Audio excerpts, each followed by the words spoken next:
오늘 함께 나눌 말씀은 레위기서 19장 1절부터 4절까지 말씀 같이 읽도록 하겠습니다. 시작.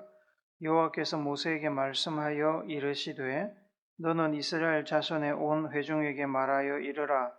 너희는 거룩하라. 이는 나 여호와 너희 하나님이 거룩함이니라. 너희 각 사람은 부모를 경외하고 나의 안식일을 지키라. 나는 너희의 하나님 여호와이니라. 너희는 헛된 것들로 향하지 말며 너희를 위하여 신상들을 부어 만들지 말라. 나는 너희의 하나님 여호와이니라. 아멘.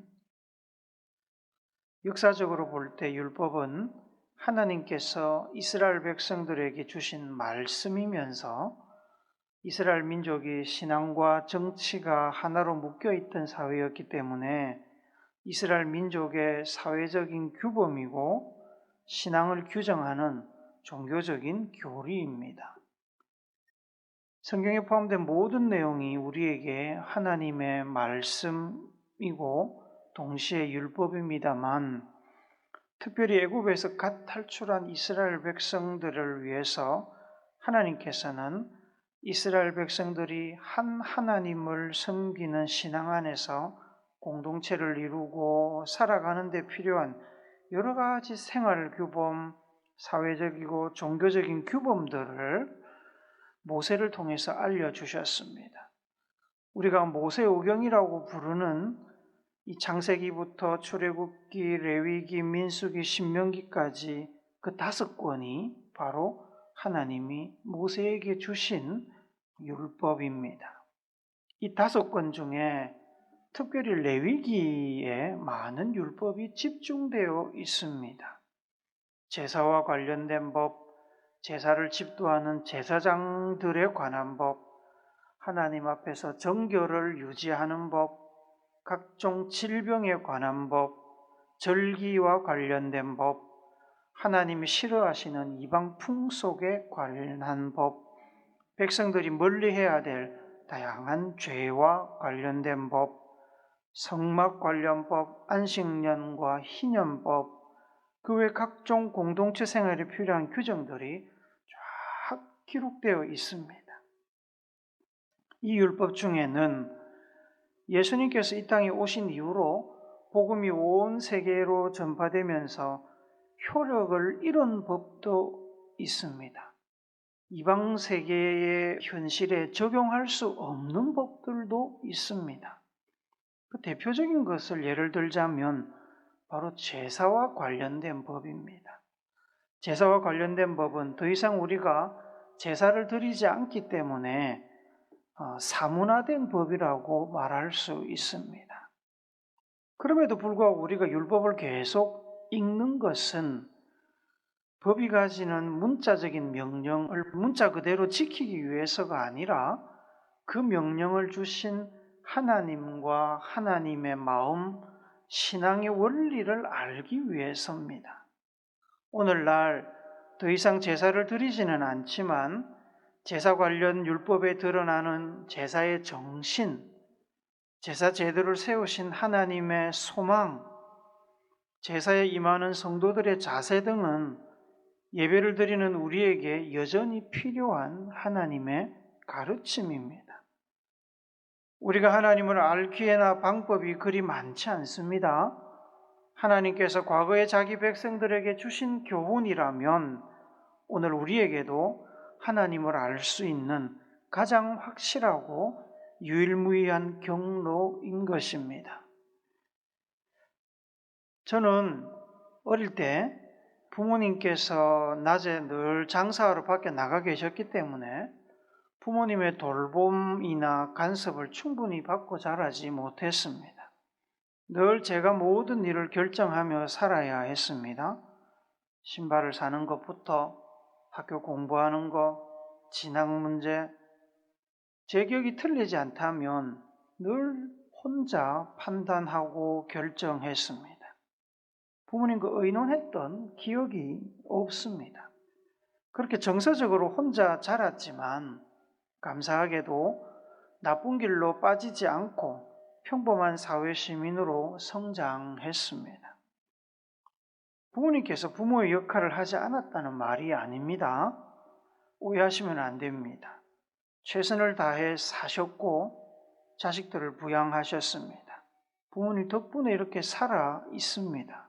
늘 감사하고 또 감사합니다.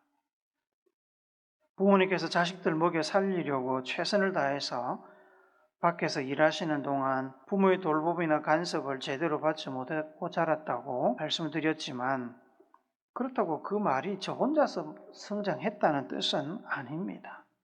눈에 보이지 않는, 기억에 남아있지 않는 부모님의 사랑과 헌신이 있었던 것은 틀림이 없습니다. 거기에 더해서 저는 중학교 2학년 때부터 교회를 다녔습니다. 하나님의 은혜로 성경의 가르침과 교회 성도들의 친절과 사랑을 받으면서 가정에서 채워지지 못한 정서적인 안정과 존재감을 체험받았습니다. 성경의 가르침과 교회 성도들의 친절과 사랑이 제 인생의 가이드라인이 되었습니다. 그래서 잘못된 길로 가지 않고 자랑할 것은 없지만 한 사람의 사회인으로 성장할 수 있었던 겁니다. 하나님께서 율법을 왜 주셨을까요? 약속대로 구해주셨으면 알아서 살도록 내버려 두시면 편했을 텐데 말입니다. 모세나 장로들이 어린아이들도 아니고 하나님께서 간섭하지 않으셔도 이스라엘 백성들을 어련히 알아서 잘 인도하고 살았겠습니까? 애굽에서 살면서 배운 것도 있고 가나안 땅에 정착하면 또 그 사회에서 적응하면서 잘 살 수 있었을 것입니다. 사는 것은 태어나면 누구나 살 수 있습니다. 굶어 죽지만 않는다면 어떻게든 우리는 살 수 있습니다. 그러나 산다고 다 사는 것은 아니지요. 제대로 잘 사는 것이 중요합니다. 애굽을 탈출해서 가나안 땅으로 올라가던 이스라엘 백성들에게도 가이드라인이 필요했습니다. 내버려 두면 알아서 살기는 살 것입니다. 애굽의 문화, 가나안 땅의 문화, 광야 이방인들의 문화가 짬뽕이 돼서 어떻게든 살기는 살겠지요. 그러나 그렇게 막 살게 하려고, 부모 없는 자식처럼 막 살게 하려고 하나님께서 그들을 애굽에서 구원해 내셨던 것이 아닙니다. 그렇게 사는 사람들은 전 세계에 널리고 널려 있지 않았습니까? 굳이 그 작은 민족 끄집어내서 또 똑같은 삶 살라고 하실 필요는 없지요. 하나님께서는 유대인들이 하나님의 약속을 받은 하나님의 백성으로 살기를 바라셨습니다. 규모는 작아도 다른 어떤 민족이나 문화나 종교에도 종속되지 않고 오롯이 하나님의 영광을 드러내며 하나님의 말씀과 복음과 복의 통로이자 본보기가 되는 민족으로 살기를 기대하셨습니다. 그런 기대감으로 하나님께서는 이스라엘 백성들에게 다른 어느 민족에게도 주신 적이 없는 하나님의 말씀, 하나님의 율법을 주셨습니다. 하나님이 기대하는 대로 살아라고 율법을 주셨습니다. 근본 없는 속물처럼 살지 말고 하나님 백성의 품위를 지키고 하나님의 뜻을 이 땅에 멋지게 드러내도록 율법을 주신 겁니다. 순종하여 지키기만 하면 세상 누구도 경험해 보지 못한 복을 주시고 복의 통로가 되게 하시려고 하나님의 관심과 사랑이 담겨 있는 율법입니다. 신명기 28장 1절부터 14절 말씀에 보면 율법에 순종하는 이들에게 주시는 복이 쭉 소개되고 있습니다. 너무 길어서 다 보지는 못하지만 1절부터 6절까지만 같이 읽읍시다. 시작. 내가 내 하나님 여호와의 말씀을 삼가 듣고 내가 오늘 내게 명령하는 그의 모든 명령을 지켜 행하면 내 하나님 여호와께서 너를 세계 모든 민족 위에 뛰어나게 하실 것이라. 내가 내 하나님 여호와의 말씀을 청종하면 이 모든 복이 내게 임하며 내게 이르리니 성읍에서도 복을 받고 들에서도 복을 받을 것이며 내 몸의 자녀와 내 토지의 소산과 내 짐승의 새끼와 소와 양의 새끼가 복을 받을 것이며 내 광주리와 떡반죽 그릇이 복을 받을 것이며 내가 들어와도 복을 받고 나가도 복을 받을 것이니라. 그 뒤에 계속 나옵니다. 이렇게 해도 복을 받고 저렇게 해도 복을 받고 앞으로 넘어져도 복을 받고 뒤로 넘어져도 복을 받고. 기준도 없이 자녀들에게 막 퍼주는 부모들은 자녀들의 인성과 삶을 망칩니다. 훌륭한 부모들일수록, 자녀들을 잘 키우고 싶은 부모들일수록 규칙과 목표를 세우고 규칙을 지키고 목표를 달성하는 아이들에게 그에 합당한 선물을 줍니다. 하나님께서 백성들을 그렇게 양육하며 복을 주시고 싶어서 율법을 주신 겁니다. 막 퍼주는 것이 아니라 규칙을 지키고 목표를 달성할 수 있도록 율법을 세우셨습니다. 이렇게 주어진 율법을 잘 지켜 순종하면 우리의 삶은 하나님께서 율법을 주신 목적대로 변화되게 되어 있습니다. 하나님의 율법에 순종하면 하나님의 율법이 우리의 모습을 하나하나 다듬어가면서 우리를 하나님이 원하시는 모습으로 변화시켜 갑니다. 율법이 변화시켜가는 우리의 모습의 끝에는 무엇이 있을까요? 다르게 말하면 하나님은 우리가 결국에 어떤 모습으로 완성되기를 바라실까요? 이 질문은 율법의 역할, 율법의 기능에 대해서 지금 묻는 겁니다. 율법이 백성들의 삶에 어떤 기능, 어떤 역할을 할까요? 대답이 오늘 우리가 읽은 본문 레위기서 19장 2절 말씀에 나옵니다. 너무 중요한 말씀이니까 한 번 더 정신 바짝 차리고 큰 소리로 읽읍시다. 세 번역으로 읽습니다. 시작. 이스라엘 자손 온 회중에게 말하여라. 너는 그들에게 이렇게 일러라. 너희의 하나님인 나 주가 거룩하니 너희도 거룩해야 한다. 나 주가 거룩하니 너희도 거룩해야 한다. 조각가들은 돌이나 진흙 혹은 나무 같은 다양한 소재를 가지고 머릿속에서 상상하고 있는 그 무엇인가를 현실로 만들어냅니다. 예리한 조각칼로 한 조각 한 조각 깎아내다 보면 의미 없던 나무 토막이나 돌덩이가 의미심장한 어떤 것으로 변합니다. 창조주 하나님은 인간을 창조하실 때 하나님의 형상을 따라 사람 속에 하나님의 모습을 새기셨습니다. 그러나 죄가 덕지덕지 붙어서 하나님의 모습이 가려졌습니다. 내용이 무엇인지 알 수 없는 돌덩어리 나무 토막이 되어버린 겁니다. 하나님께서는 죄 때문에 본 모습을 잃어버리고 의미 없어 보이는 나무 토막 돌덩이 같은 자기 백성들을 이 율법의 조각칼로 한 조각 한 조각 깎아서 본래 하나님이 만드시고자 했던 모습을 다시 드러내십니다. 하나님은 스스로 거룩하신 분이기 때문에 거룩이라는 예술품을 만들어 가시는 조각가이십니다. 히브리서 4장 12절 말씀 같이 읽어봅시다. 시작. 하나님의 말씀은 살아있고 활력이 있어 좌우에 날선 어떤 금보다도 예리하여 혼과 영과 및 관절과 골수를 찔러 쪼개기까지 하며 또 마음의 생각과 뜻을 판단하나니, 하나님의 말씀, 율법은 날선 칼보다 더 예리하게 우리의 혼과 영과 관절과 골수를 찔러 쪼개고 깎아서 거룩하지 않던 우리를 하나님의 형상, 곧 거룩한 모습으로 만들어 갑니다. 요즘 우리나라 수출 주력 상품인 반도체 경기가 좋지 않아서 한국 경제 전체가 수출 부진과 무역 적자에 시달리고 있습니다. 반도체 공장은 최첨단 초정밀 설비이기 때문에 반도체 공장 내부로 들어가려면 작업자들은 공장 밖에서 철동 같은 보안 시스템을 통과해야 되고, 공장 안에서는 클린 작업복을 입고 클린룸을 통과하며 몸에 있는 각종 먼지와 더러운 것을 제거해야 됩니다.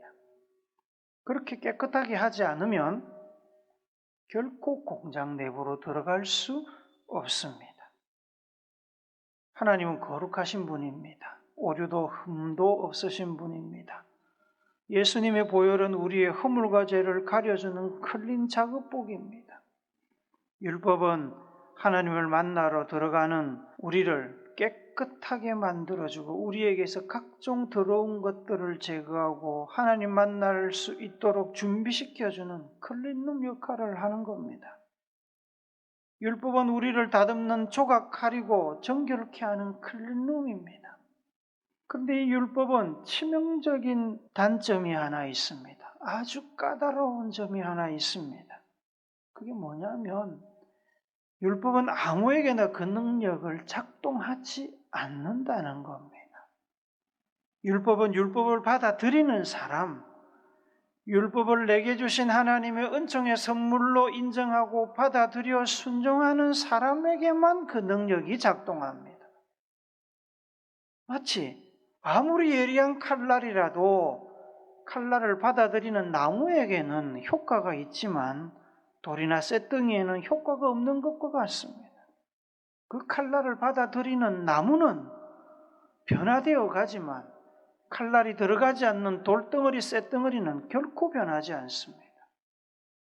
그래서 요한복음 1장 12절 말씀은 영접하는 자, 곧 그 이름을 믿는 자들에게는 하나님의 자녀가 되는 권세를 주셨다고 말씀합니다.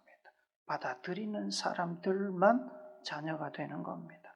사도행전 16장 31절 말씀도 보면 주 예수를 믿으라 그러면 너와 내 집이 구원을 받으리라. 믿어야 받아들여야 구원을 받는 겁니다. 신명기 28장 1절 말씀 우리가 좀 전에 읽었습니다만 여기 뭐라 그럽니까? 삼가 듣고 오늘 내게 명령하는 그의 모든 명령을 지켜 행하려면 받아들여야 되는 거잖아요. 그래서 받아들여서 지켜 행하면 하나님이 이런저런 복을 주고 모든 민족 위에 뛰어나게 하실 것이다. 뒤집어 보면 하나님의 말씀의 능력이 역사가 나타나지 않는 것은 우리가 전심으로 그 말씀을 받아들이고 순종하지 않기 때문이라는 거죠. 하나님의 백성들을 거룩하게 다듬어가는 기능을 가진 이 율법, 이 말씀의 핵심이 무엇인 줄 아십니까? 레위기서 19장 3절, 4절 세번역 성경으로 한 번 더 읽어봅시다. 시작. 너희는 저마다 어머니와 아버지를 공경하여라. 너희는 또 내가 명한 여러 안식일을 다 지켜라. 내가 주 너희의 하나님이다. 너희는 우상들을 의지해서는 안 된다. 쇠를 녹여 너희가 섬길 신상들을 만들어서도 안 된다. 내가 주 너희의 하나님이다. 구체적인 내용을 들여다볼 때 율법은 우리와 하나님 그리고 우리와 부모와의 관계를 어떻게 세워야 하는지를 지금 이야기를 하고 있습니다만 이 말씀을 조금 더 보편적으로 확대해서 이야기를 하면 율법은 우리와 하나님 또 우리와 다른 사람들 곧 이웃과의 관계를 어떻게 세워야 하는지를 가르쳐주는 지침이라는 말씀입니다. 십계명을 잘 아시지요? 십계명은 모든 율법의 요약이면서 엑기스라고 우리가 이야기합니다. 십계명은 1계명부터 4계명까지는 하나님과 어떤 관계를 맺어야 하는지를 이야기하고 5계명부터 10계명은 부모를 포함한 이웃과 어떤 관계를 맺어야 하는지를 말씀합니다. 모든 관계, 사람과 하나님, 사람과 사람 사이의 최고의 관계는 사랑입니다. 사랑보다 더 좋은 관계가 이 세상에 있었다면 하나님은 아마 그 관계를 하나님과 우리와 이웃 사이의 관계의 본보기로 세우셨을 겁니다. 하지만 사랑보다 더 좋고 아름다운 관계를 보여주지 않으셨습니다. 사랑이 최선이라는 말입니다. 그래서 예수님께서는 최고의 율법의 무엇인지를 묻는 율법사에게 이렇게 대답하셨습니다. 마태복음 22장 37절부터 39절 같이 읽습니다. 시작. 예수께서 이르시되 내 마음을 다하고 목숨을 다하고 뜻을 다하여 주 너의 하나님을 사랑하라 하셨으니 이것이 크고 첫째 되는 계명이요 둘째도 그와 같으니 내 이웃을 내 자신같이 사랑하라 하셨으니 최고의 율법은 하나님을 사랑하고 이웃을 사랑하는 것입니다. 이 말씀을 읽으니까 부끄러워집니다. 양심에 찔립니다. 여러분은 어떻습니까? 마음을 찌르는 무엇인가가 있다면 여러분은 지금 율법의 칼날이 여러분들을 깎아내고 있는 것을 경험하는 것입니다. 레위기서를 쭉 읽어보면 많은 이야기를 하고 있는데 그 많은 어려워 보이는 말씀들은 모두 하나님을 어떻게 사랑해야 하는지, 이웃을 어떻게 사랑해야 하는지, 그래서 우리가 어떻게 하나님처럼 하나님을 닮아가며 거룩해질 수 있는지에 대한 이야기입니다. 레위기서에서 제일 먼저 하시는 말씀이 뭔지 아십니까? 레위기서 1장 2절, 3절 말씀 봅시다. 같이 읽읍시다. 시작. 이스라엘 자손에게 말하여 이르라. 너희 중에 누구든지 여호와께 예물을 드리려거든 가축 중에서 소나 양으로 예물을 드릴지니라. 그 예물이 소의 번제이면 흠없는 수컷으로 회막문에서 여호와 앞에 기쁘게 받으시도록 드릴지니라. 제사에 대한 이야기부터 시작을 하십니다. 제사 드릴 때 예물을 하나님 앞에 어떻게 드려야 되는지에 관한 이야기를 하시는데 제사를 통해서 하나님과 만나야 하는 우리가 예물을 드릴 때 하나님께서 기쁘게 받으시도록 드려라 라고 이야기를 하십니다. 선물을 줄 때 상대방이 기뻐하는 선물을 줘야 기뻐합니다. 그렇죠? 전혀 기뻐하지도 않는 선물을 주고 왜 안 기뻐하냐고 인상 쓰면 안 되지요. 근데 상대방이 기뻐하는 선물을 찾으려면, 상대방이 뭘 기뻐하는지를 알려면 상대방에 대한 사랑이 있어야 알 수 있습니다. 하나님께서 백성들에게 지금 사랑을 요구하시는 겁니다. 오늘 우리가 읽은 본문 바로 뒤에 나오는 레위기서 19장 13절 14절도 같이 봅시다. 시작.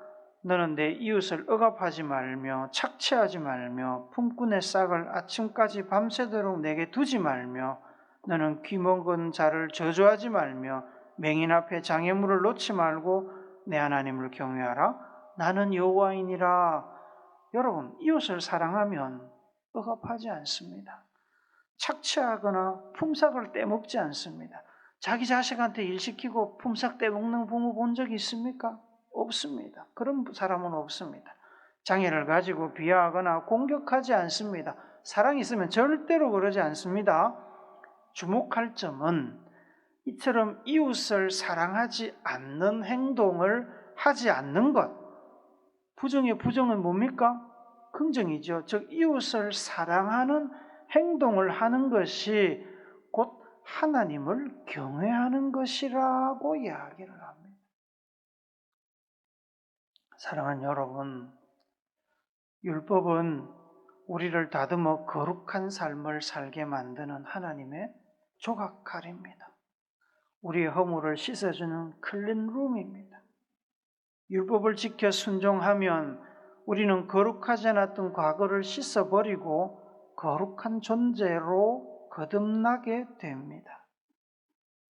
욥기서 23장 10절은 그러나 내가 가는 길을 그가 아시나니 그가 나를 단련하신 후에는 내가 순금같이 되어 나오리라고 말씀하는데 그 말씀이 이 말씀입니다. 하나님 우리를 단련하셔서 우리를 깎으셔서 우리에게서 더러운 것을 제거하시고 하나님이 원하시는 형상을 만들어가는 겁니다. 금광석을 녹여서 순금을 뽑아내는 과정은 매우 힘들고 시간이 많이 걸립니다. 우리가 의미 없는 통나무나 돌덩어리에서 아름다운 조각품, 거룩한 존재로 탈바꿈하는 과정도 힘든 과정이고 시간이 걸립니다. 연단의 과정을 인내로 견뎌야 됩니다. 짤, 틱톡, 유튜브 쇼츠, 인스턴트 푸드, 총알 배송, 세상은 우리에게 계속 단기간의 성과와 단기간의 열매를 이야기하며 조바심을 느끼게 만들지만 삶은 그렇게 단순하지 않지요. 연단의 과정, 하나님의 거룩한 형상으로 다듬어지는 과정은 결코 하루아침에 뚝딱 만들어지지 않습니다. 그래서 하나님께서는 한두 말씀으로 간단히 끝내지 않으시고 여러 가지 다양한 말씀들을 이 거룩한 책에 담아서 우리에게 주셨습니다. 우리를 거룩한 하나님의 백성과 자녀로 성장시키기 위해서 율법을 주신 하나님, 그 아버지의 마음을 여러분 아시기 바랍니다. 거룩하신 하나님을 닮기 위해서 날마다 말씀을 묵상하고 기도하고 섬김과 사랑을 실천하는 여러분과 제가 되기를 사랑과 섬김의 본을 보여주신 예수님의 이름으로 축복합니다. 아멘.